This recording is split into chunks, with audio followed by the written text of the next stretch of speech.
Welcome to episode 117 of the Girl About the Globe podcast. In this episode, I'm going to transport you to the Asian island and country of Taiwan. If you've ever wanted to go to Taiwan, this episode is for you. Stay tuned. Welcome to Girl About the Globe, a podcast for you, the solo female traveller, empowering women to travel solo with maximum adventure, minimum impact.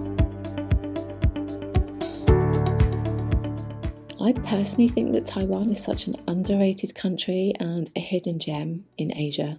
I only went there for the first time last year and I was so surprised and blown away by the country and the nature. It doesn't have the crowds of tourists that you find in Japan and it's incredibly safe. Plus, it's also the home of bubble tea. You can find bubble tea absolutely everywhere. In this podcast, I'm just going to share some of the best places to go and my experiences to inspire you to solo travel there.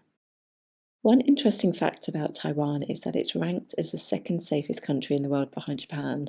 And in Taipei, you can find some people speaking English. I went to Japan as well, and I would say more people in Taiwan speak a bit of English, but it's still not that many people. But they are very accommodating, so even if you look lost, they will escort you to where you're supposed to go.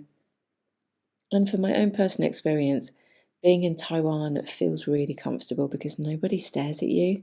There's also an expat community, so there are a lot of women teaching English in the country. Taiwan is a bit of a foodie heaven. It's known for its numerous night markets, as in a lot of places in Asia, to be honest. But they all serve cheap and delicious food. You can try anything. And when I say anything, I'm talking about any body parts of animals there. It's also vegetarian friendly. I don't eat that much meat, but you can get amazing vegetarian cuisine. But if you do eat meat, make sure to try the beef noodle soup and the smelly tofu that the country is known for. As well as outdoor adventure and good hiking, Taiwan actually offers museums, monuments, water park, hot springs. They're very into their wellness. And they also have a few smaller islands with gorgeous beaches that are also known for scuba diving. If you love your wellness, you're really going to love it here because they're into their spas, and the country has a lot of hot springs as well. You do need to buy a swim hat here, and not all of them allow swimwear, which is quite strange. So you have to wear a swimming hat, but you do go in naked to some of the hot springs. But it is definitely a liberating experience. There's so much nature, and if you really love nature, then you will really love Sun Moon Lake and also Toronko Gorge. If you love culture, there's also a Buddhist monastery which hosts retreats and it teaches you more about Buddhism.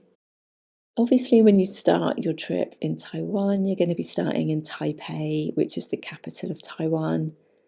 This city is really cool. It's a really good place to base yourself for a few nights, especially if you don't have enough time to travel around the rest of the country. You can do plenty of day trips from there. One place that you can't miss in Taipei is the massive tower, which is called Taipei 101. It's the city's tallest building. It used to be the Grand Hotel before this was built. It's 508 metres tall. It actually used to be the world's tallest building. Obviously now it's the Burj Khalifa in the UAE. But it does have a very unique design and it's inspired by traditional Asian pagodas.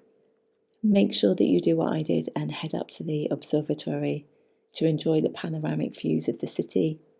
I went up during dusk and it was great to see the city turn from day to night.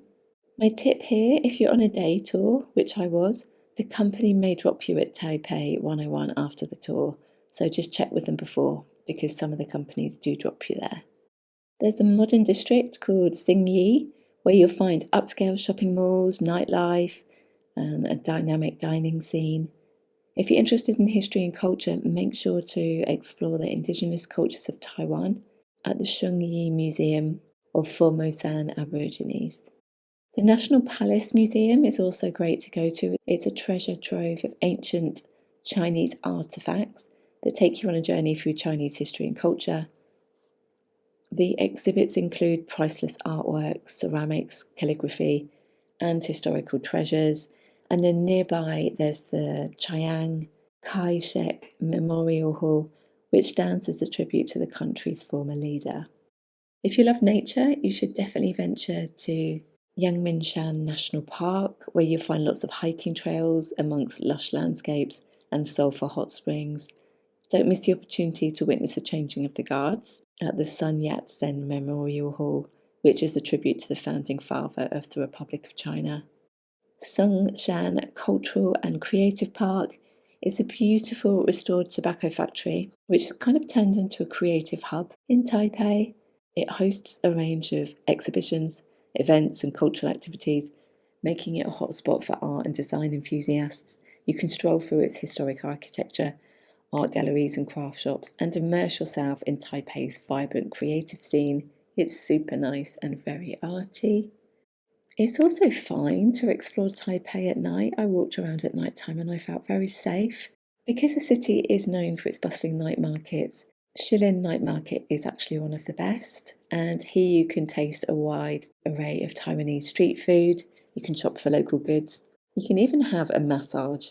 If you don't get a chance to go to that particular night market, you can explore the Huaxi Street Night Market instead. It's actually located near one of the city's beautiful temples, so you can see it at the same time. The temple's called Longshan Temple. It's a historic Buddhist temple. It's renowned for its beautiful architecture and cultural significance. Built in 1738, it features beautiful carvings and decorations, even more stunning at night time. And then you can just pop to the night market afterwards and enjoy a massage for 400 new Taiwan dollars. That does actually include a 20-minute free shoulder massage. It's really easy to just base yourself in Taipei and do day trips from there to explore the north and the east of the island. The most reachable day trips are Yeliu, Junfen, and Pingyi. I hope I'm pronouncing these correct. They're all located in the new Taipei area, and you can combine all of those on a one-day tour. Yeilu is stunning. It's a coastal gem in the north. It's a geopark of natural rock formations shaped by erosion. It's a really unique place to visit with a surreal landscape and formations such as a sandstone turtle and large mushroom. And the most famous ones there are the Princess and the Queen's Head, which sadly is eroding away. If you do visit during the summer months, there is no shade, so make sure that you take a hat, or you can do as the locals do and take an umbrella to protect you from the sun. One of my favourite places in Taiwan is Jinfu Village. It's a former gold mining town. It's got a bit of a chaotic charm to it where you can lose yourself in the assortment of shops as you wander through its passageways, and you won't get lost. I didn't get lost, and my sense of direction is very bad. It's just full of local stores and sellers which give you free things to try, such as a free tea, and local food such as their famous pineapple cake. Make sure to try the ice cream and peanut spring roll, that is really nice. They even produce their own coffee in the region as well. So it's a really great place to buy presents and souvenirs, whether it's just for yourself or for others to take back home. It's also home to one of the popular tea houses called the A Mei Tea House, which is perched on a hillside. It offers panoramic views of the surrounding mountains and the coast. Nearby is the Taoist temple, which is known as the Jufen Wangyu Temple, also known as the Wangyu Shrine. This temple is famous for its unique dragon sculpture that coils around the temple's pillars. It's a symbol of power, protection, and good fortune in Chinese culture. Taiwan even has its own little Niagara Falls. Shiffin Falls is also located in New Taipei, and seeing its cascades from the several viewing platforms is definitely impressive. It's a really lovely area just to sit and enjoy a snack or drink too. If you do go on a tour that combines all of these areas that I just mentioned, you'll also get to visit Pingxi. It's a small village which is nestled in a valley with a Taiwanese charm. It's known for its annual Sky Lantern Festival, and you'll see air lanterns as they're let off into the sky, each one with a handwritten message of the sender's wishes for the future. Pingxi is actually a working train track, so make sure that you listen out for the toot of a passing train as everybody steps off the tracks to get out of its way. There's also a gondola, which is a scenic cable car system in Taipei. and takes you on a breathtaking journey through lush tea plantations, and you can get really good views of the city and mountains. It's also a unique opportunity to savour Taiwan's tea culture, explore traditional tea houses, and take in the serene atmosphere of the Mangkong area. If you head south of Taipei, you will reach Taichung City, which is called the Silicon Valley of Taiwan. It's got the most skyscrapers in the whole of the country, and it's where modernity is said to meet tradition. Arty and museum solos can explore art and culture at the National Museum of Fine Arts, or you can check out a performance at the National Taichung Theatre with its own unique funky design. You can learn about the region's history at the 921 Earthquake Museum, or you can get artsy at Rainbow Village, renowned for its colourful murals.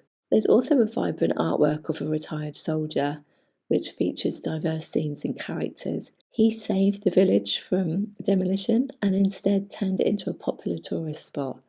It's worth visiting just for the story and the impact of how one man's creativity preserved his hometown. Kaohsiung is the largest port in Taiwan. It's got the best river name, the Love River. What a great name. It's in the heart of the city, so you can walk along the river or take a scenic boat ride. You can see vibrant temples, including the dragon and tiger pagodas at the Lotus Pond, or visit Xingjing Island for its sandy beaches and fresh seafoods. You can get creative at Pier 2 Art Centre, which hold cultural events, or see panoramic views of the city at the 85 Sky Tower. My favourite place here, though, is the Faojiang Shan Buddha Museum. There are so many Buddhas there, and if anyone knows me, they know how much I love Buddhas. And it's such an amazing place. It's a huge complex. It's home to the world's tallest bronze-sitting Buddha statue, which is stunning. The Great Buddha Land is one of the Faojiang Shan Temple's oldest landmarks, and it features 480 statues of Lord Buddha, which surround a 40-metre tall Great Buddha. If you don't get a chance to see any other place in Taiwan, you have to make sure that you visit this Buddha museum. It's amazing. Not far from Taichung is Sun Moon Lake, one of my favourite places in Taiwan. Sun Moon Lake is stunning. It's called so because of its sun and moon shaped resemblance. It's a giant lake, so many different places you can visit going around the lake, and it's really tranquil. It's also ideal for the active solo, as you can kayak across it or take a boat trip. There are also hiking and cycling trails around the lake. As well as its temples, you can also learn about the indigenous Tao tribe at the Tao village on the east side of the lake, and you can see their traditional houses and handicrafts. There's also a pier and many locals selling their local cuisine. Make sure to try the rice chicken wings, which is basically chicken stuffed with rice. There's also another delicacy called the gao bao, which is a Taiwanese hamburger made of boar. And then for the vegetarians, there's millet on a bamboo stick, which is a tribal snack. Then next to Tainan. Tainan is Taiwan's oldest city. It's a tapestry of history and culture. You can explore the ancient Chikan Tower and the Coxinca Shrine, both steeped in history that showcase the city's heritage.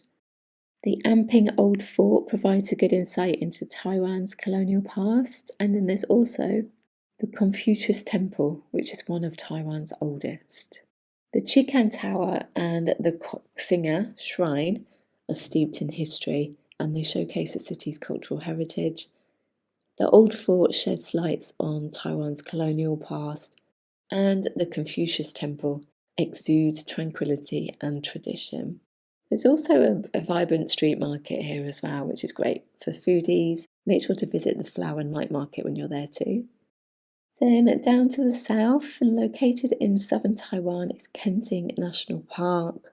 It's another must-see when you solo travel Taiwan. It's a natural wonderland. It has coastline, lush grasslands. You can go hiking at stunning Longpan Park, or see the LNB lighthouse that stands tall on Taiwan's southern tip, which is surrounded by unique geological formations. The coastal area here is another gem, famous for its breathtaking sea-carved terrain and scenery. Then you've also got White Sand Bay and Shaiwan Beach, which are both perfect for sunbathing and water sports. And if you love exploring underwater, Kenton's coral reefs are another must-see because they're teeming with marine life. Again, as with the rest of the country, Kenton also has a vibrant night market. Taroko Gorge is actually one of my favourite places. It's a natural wonder. It has marble cliffs and waterfalls, temples and bridges. If you love nature, you have to go here. And there are hiking trails. There's an eternal spring shrine, which is a 200-metre trail which offers stunning views of the Marble Gorge. The trail leads to the shrine that was built in memory of the workers who died building the Central Cross Island Highway. There's another trail called the Swallow Grotto Trail, which gives you fantastic views of the marble canyons carved by the Leeward River. There's also the Tunnel of 9 Turns. It's like a winding roller coaster road through the gorge. And then there's also a Bayan waterfall trail that takes you to a picturesque waterfall. But Taroko Gorge is a must visit for anyone who's into nature and culture. If you do stay there overnight as well, you can watch a cultural dancing performance. Because Taiwan has actually got a lot of tribes, which I didn't know until I went there. So for getting around in Taiwan, I actually spent time solo in Taipei, and then I booked a 5-day tour for the rest of the country, just to help me get around. I can't speak Chinese, and I just thought it would just be easier in a tour. I do normally just do independent travel. I recommend Edison Travel. My guide was amazing. I stayed in 5-star hotels that I would not have been able to afford otherwise, and I had a great group of people. There's a range of accommodation, so because it is Asia, you do get the capsule hotels in the capital city, and you also get up to luxury 5-star hotels, which even have their own hot springs in your room. We stayed at 2 of these hotels, and I've never had that before. It's amazing. The room sizes for budget accommodation can be quite small, but then if you're travelling alone, it's more than enough space for one person anyway. I've got a list of all the accommodation that I stayed at on the Solo Travel in Taiwan guide. The best time to go, March to May and September to November. The summer months can get a bit humid and sweaty. I travelled during September. It was still very hot, especially in the south where they say it's always summer. And then frequently asked questions, can you drink the water? Yes. Is tipping expected? There's normally a service fee added, so you don't need to tip, but you are expected to tip your tour guide and driver. It's generally fixed priced, you can't really barter there or haggle. Any ATMs? Yes. And you can find ATMs within the 7-Eleven shops, which is so handy. They drive on the right-hand side of the road.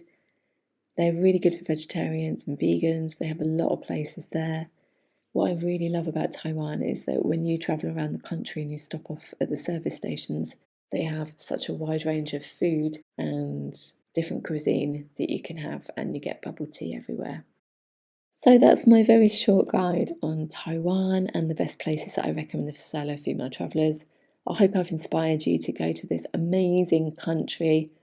People were telling me not to go because of the political situation, but it was absolutely fine when I went.